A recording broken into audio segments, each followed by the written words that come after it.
ডাকসু নির্বাচনে ভূমিধস জয় পেয়েছে ছাত্র শিবির। ভরাডুবি হয়েছে ছাত্রদলের। ছাত্রদলের এমন হতশ্রী অবস্থা হবে সেটা স্বয়ং শিবিরও আন্দাজ করতে পারেনি। নির্বাচনে ভিপি, জিএস, এজিএসের পাশাপাশি ডাকসুর ২৮টি পদের মধ্যে ২৩টিতেই ছাত্র শিবির সমর্থিত প্যানেলের প্রার্থীরা জয় পেয়েছে। নির্বাচনে কারচুপির অভিযোগ তুলে যথারীতি বয়কটের ঘোষণা করেছে ছাত্রদল। আশঙ্কা ছিল ঢাকা বিশ্ববিদ্যালয়ে এবার বড় একটা ফাটাফাটি দেখবে। সেনা, পুলিশ, এপিসি সব প্রস্তুত ছিল, কিন্তু দিন শেষে কিছুই হয়নি। পরাজয় মেনে নিয়ে চুপচাপ ঘরে ফিরেছে ছাত্রদল। এমনকি বিএনপির সিনিয়র নেতা সালাউদ্দিন আহমদ প্রকাশ্যে অভিনন্দন জানিয়েছেন শিবিরকে। কিন্তু এখানেই গল্প শেষ নয়। ডাকসুর আনুষ্ঠানিকতা শেষ হলেও বিএনপির আসল দুশ্চিন্তা শুরু হলো এখান থেকেই, বলছেন বিশ্লেষকরা।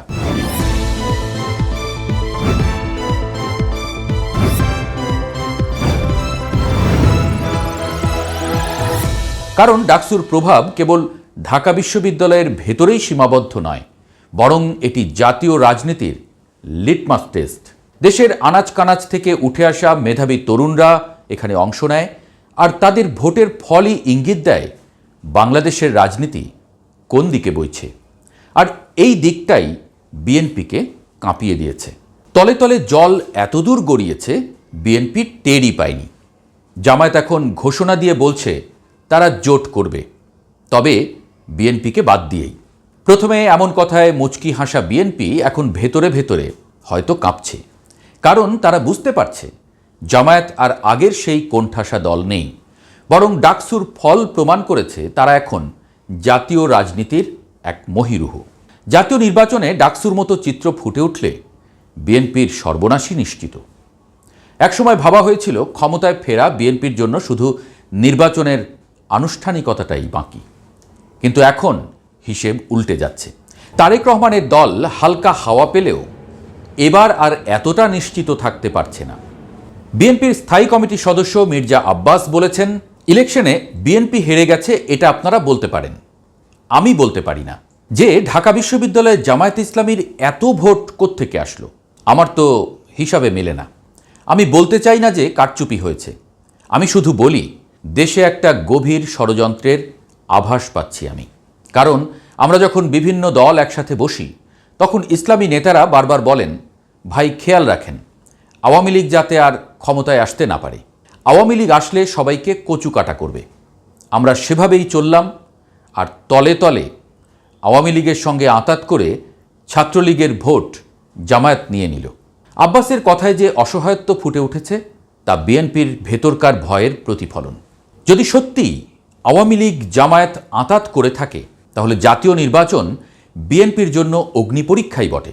বিশ্লেষকরা বলছেন জামায়াত আওয়ামী লীগ জোট বাঁধলে বিএনপির অস্তিত্ব রক্ষাই হয়ে পড়বে কঠিন।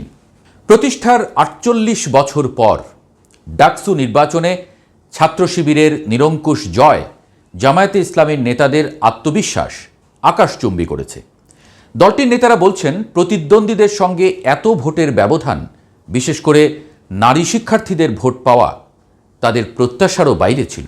তাদের দাবি এই ফল শুধু ঢাকা বিশ্ববিদ্যালয়েই সীমাবদ্ধ নয়, জাতীয় নির্বাচনের ময়দানেও নিশ্চিত প্রভাব ফেলবে। জামায়াত ইসলামীর নায়েবে আমির সৈয়দ আবদুল্লাহ মোহাম্মদ তাহের স্পষ্ট ভাষায় বলেছেন, যুব সমাজ এখন ধ্বংসাত্মক নীতিহীন রাজনীতি চায় না, তারা গঠনমূলক মেধাভিত্তিক একাডেমিক রাজনীতি চায়। ডাকসুর ফলই সেই বার্তা দিয়েছে। সংশ্লিষ্ট সূত্র বলছে এই ডাকসু নির্বাচনে জামায়াত পুরোপুরি সংগঠিত হয়ে মাঠে নামে। দায়িত্ব দেওয়া হয় তাহেরকে, সমন্বয় করেন শীর্ষ নেতারা।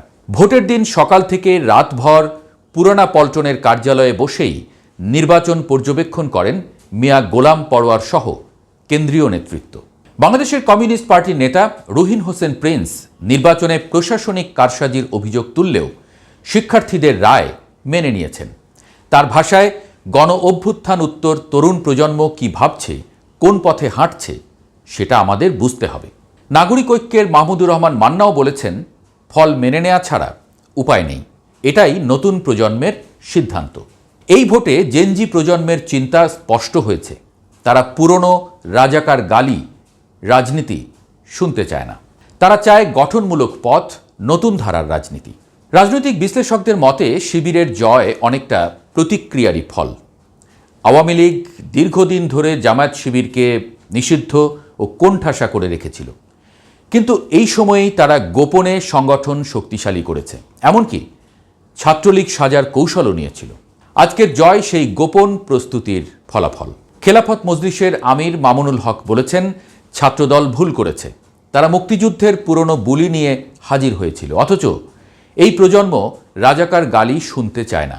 তাই ছাত্রদল যদি এই পথ না বদলায়, ভবিষ্যতে তাদের জায়গা নেই।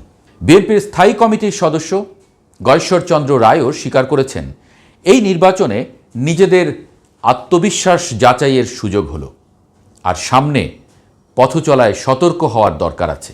বিএনপি জামায়াতের টানাপোড়েন বেড়েছে। জামায়াত সংসদে আনুপাতিক পদ্ধতি অর্থাৎ পিআর চায়, বিএনপি চায় সরাসরি ভোট। ডাকসুর জয়ের পর জামায়াত পিআর দাবিতে আরও শক্ত অবস্থান নিতে পারে, এতে দুই দলের দূরত্ব বাড়তে পারে। বিএনপির ভেতরে শঙ্কা, সরকারও ভিন্ন কৌশল নিতে পারে, নতুন অনিশ্চয়তা তৈরি হতে পারে।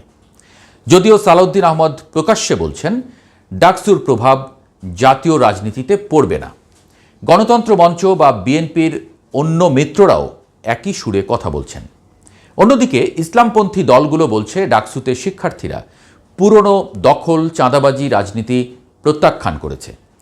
এই স্রোতে জাতীয় নির্বাচনে প্রভাব ফেলবেই। এদিকে কবি ও বুদ্ধিজীবী ব্রাত্য রাইসু একটা মজার কথা বলেছেন, ডাকসুতে নাকি ইচ্ছে করে হেরেছে বিএনপি, এমনকি ছাত্রদলের সদস্যও নাকি শিবিরকে ভোট দিয়েছে, এমন ইঙ্গিতও মেলে তার কথায়।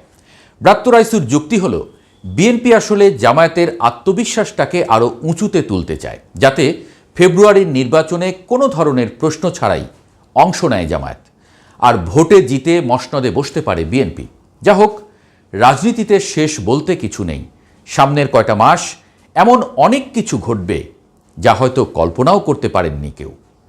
সেগুলো দেখতে কিছুটা সময় আসলে আমাদের অপেক্ষা করতেই হচ্ছে।